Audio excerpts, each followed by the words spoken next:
What if your company operated like a championship team? Imagine if every department functioned like a unit on the field, trained, coordinated, and driven by shared goals. Athletes don't stay in the game for decades by accident. They last because they train, recover, and rely on their team. Well, the same is true for great companies. Today we're talking about the Ageless Advantage, what sports teams can teach corporate teams about longevity, performance, and culture. Today on the Personal Edge Fitness Podcast.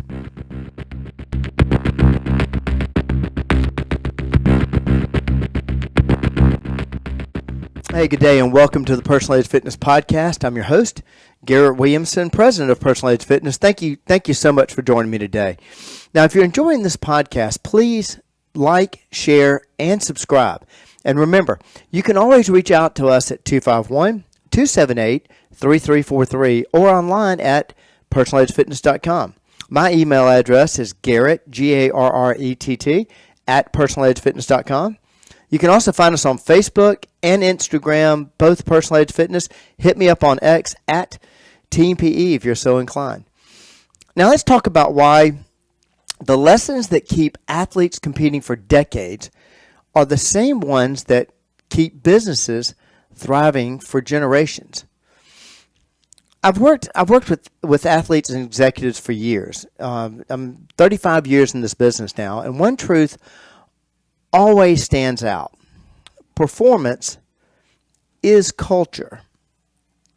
When you walk into a winning locker room, you can feel it. the energy, the discipline, the mutual respect of the players and the coaches. It's contagious. But walk into a high-performing company, and believe it or not, it feels the same.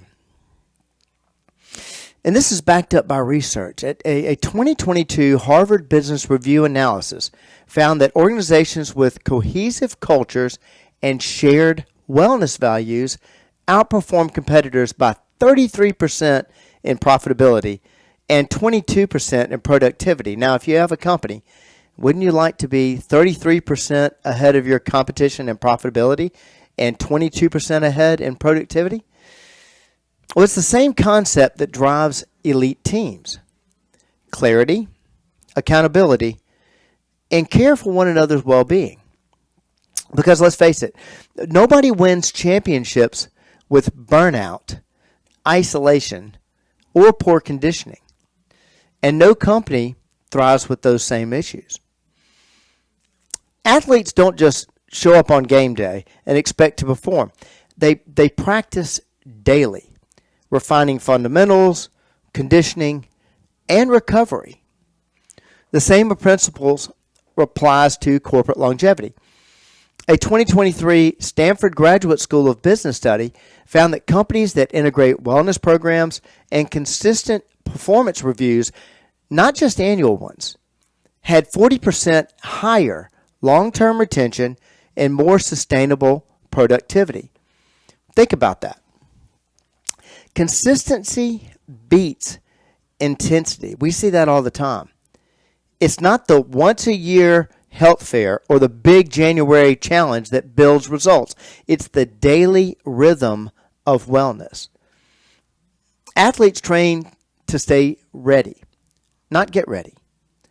Companies should do the same. That's why our corporate edge wellness challenges are built on frequency and momentum. Consistent, inclusive challenges that keep the team sharp year-round. Another part of it, of course, that every athlete knows, what you eat affects how you perform. But in the workplace, we often ignore that. We run on caffeine, processed snacks, and skipped meals, then wonder why focus and creativity drop in the afternoon. The WHO, World Health Organization, reports that nutrition-related fatigue causes a 20% decrease in workplace productivity globally. Your nutrition affects your performance. Top performing teams, both on the field and in the office, treat fuel as strategy. Number 1, hydration. 2, balanced meals. And even scheduled breaks for real food can change the trajectory of a workday. When companies teach employees to eat for energy rather than survival, they tap into the same advantage athletes have always known. Consistency starts with fueling right. And one of the greatest misconceptions about elite athletes is that they train nonstop. They don't. This is a massive misnomer that we're working hard to prove the truth about this. That overworking is not the goal. Working hard and then recovering with purpose. It is a part of your training. Sleep, rest, mobility work, those aren't luxuries. They're actual steps in the training plan. Now, in the corporate world, we often glorify exhaustion, celebrate that overworking. We reward people for late nights and weekend emails, even though studies show chronic fatigue destroys performance. A 2021 McKinsey & Company report found that leaders who modeled health recovery habits, taking real breaks, prioritizing sleep, and setting boundaries had teams that performed 25% higher and reported far less burnout. Athletes know they can't compete if they don't recover. Companies should adopt the same mindset. Rest isn't retreat. It's reinforcement. Okay, listen, a quick reminder. If you're enjoying this conversation, please like, follow, and share this podcast. And if your company wants to build a culture that performs like a high-performance team and lasts like a legacy, give us a call at area code 251-278-3343. Visit us at personaledgefitness.com. Reach out to me personally, Garrett at personaledgefitness.com. Now, ask any athlete, what separates champions from contenders? And they'll tell you, not just because they talk to me, but they'll tell you it's mindset. Listen to the pregame locker room conversations. The vast majority of the time, the coach is talking about mindset. Winners play to win. They don't play to avoid mistakes. In business, the same pattern appears. When a company starts focusing only on risk avoidance, cutting cost, minimizing effort, doing just enough, growth stops. In contrast, growth-minded organizations, like growth-minded athletes, chase mastery. Carol Dweck's research at Stanford shows that individuals with a growth mindset are 47% more likely to achieve goals and 34% less likely to experience burnout. We see this daily in our corporate clients. When employees believe they can improve, when they're encouraged to make progress rather than perfection, consistency, not intensity, they stay engaged far longer. They feel healthier and perform better. That's why our corporate programs emphasize inclusivity over intensity. Everyone can improve from where they are, just like athletes train at their own level within the same team. And that's what we look for. I did a podcast on this talking about those small wins. It's a lot better to set up those small, short-term wins and build that mindset of winning consistently. You're going to be far more successful. Every successful athlete has a coach, even the greats. Tom Brady, Serena Williams, LeBron James, all had someone guiding them, refining and holding them accountable. Yet in business, most people are left to figure it out.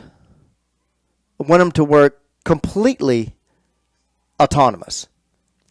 Well, the Gallup State of the Workforce 2023 report found that employees who receive regular coaching even informal check-ins, are 3 times more likely to be engaged and 5 times more likely to report overall well-being. And of course, you know how that affects tenure. Coaching is the secret to sustained progress. It creates accountability, enhances community, and also enhances belief, the same way it does in sports. That's why our approach to corporate wellness includes more than programs. It includes coaching systems, trainers, team leaders, and wellness ambassadors who keep the energy alive. Because no one wins championships alone. Now, how can I leave any podcast without talking about the live age? In the live age, I talk about how ability doesn't decline because of time. It declines because of neglect. Well, the same goes for companies. You don't lose your edge because you've been around too long. You lose it when you stop training, stop learning, and stop evolving. Athletes who last. Now, I've done podcasts on this, and starting off with one of my favorites. Think of George Blanda, Roger Federer, or even 59-year-old Mike Flint. I hope you caught that podcast. I hope you've seen that movie. They adapt. They train smarter, not just harder. Companies that last do the same. They adapt culture, upgrade their training systems, and prioritize wellness and mindset. When it comes to longevity, in the body or the boardroom, it's never luck. It's always the result of intentional, consistent work. All right, here's a simple playbook for building longevity in your team culture. First, train daily. Build small. I can't emphasize that enough. Small wellness moments into every day, not just quarterly initiatives. Number 2, fuel smart. Make nutrition part of performance, not an afterthought. Number 3, recover hard. Model healthy work-life balance from leadership down. Excuse me. Number 4, coach up. Empower mentors and team leads to champion wellness. Number 5, always play to win. Set goals that inspire growth, not fear failure. That's how you build a company that lasts. Strong, healthy, and unified. So here's your challenge. Take a look at your team, your company, your family, your organization. Are you operating like a group of individuals or like a true team? When you train, fuel, recover, and believe together, you build longevity together. Creating your team's ageless advantage. Well, that's just one more way. Personalized fitness helps you reach your level of wellness. Thank you so much for joining me today. I hope to see you next time.